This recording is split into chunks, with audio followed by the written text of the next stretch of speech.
Hey there, Tad Hargrave from marketingforhippies.com, and I want to talk today about selling prevention. It's a bad idea.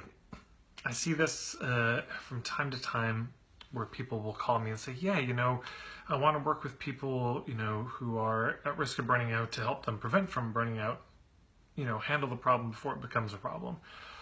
And the challenge is no one buys it.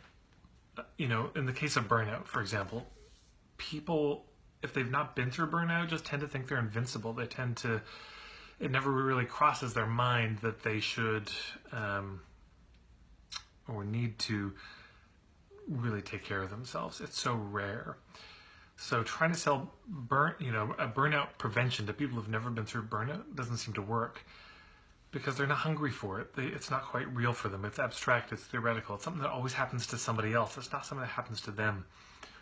I just had a call today, one of my puttering sessions, and it was a fellow who's a life coach, and he worked with people who are in positions or roles of caring for others. So this could be, your spouse is sick and you're caring for them and it's a long-term situation, or your parents caring for them, or you're caring for your kids, or teachers caring for kids, or pastors caring for a congregation, or nonprofit leaders caring for their organization.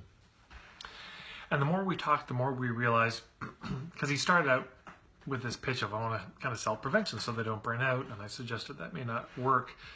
I said, more likely it's that the people you want to reach, they've already been through burnout multiple times. At least once they've had a significant burnout, and now they get it. Now they don't want to go back there.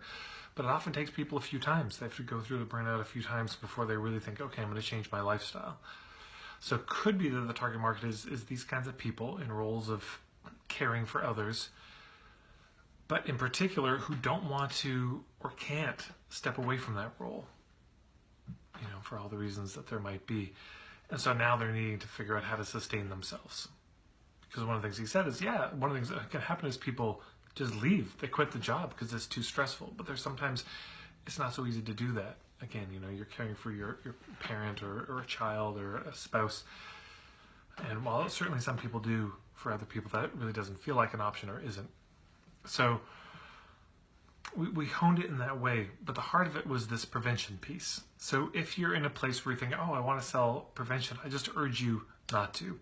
I urge you to consider that whether you like it or not, that people who are most likely to sign up for your stuff, to actually spend their money, to consider it a priority, will be the people who've already endured whatever the issue is that you help people with, whether that's burnout or chronic disease or anxiety attacks, whatever it is. So I hope that's useful. I'm open to any questions that you have about this. It's such an important thing. It just doesn't work. Don't sell prevention. Sell, here's how not to go back to that thing that you went through.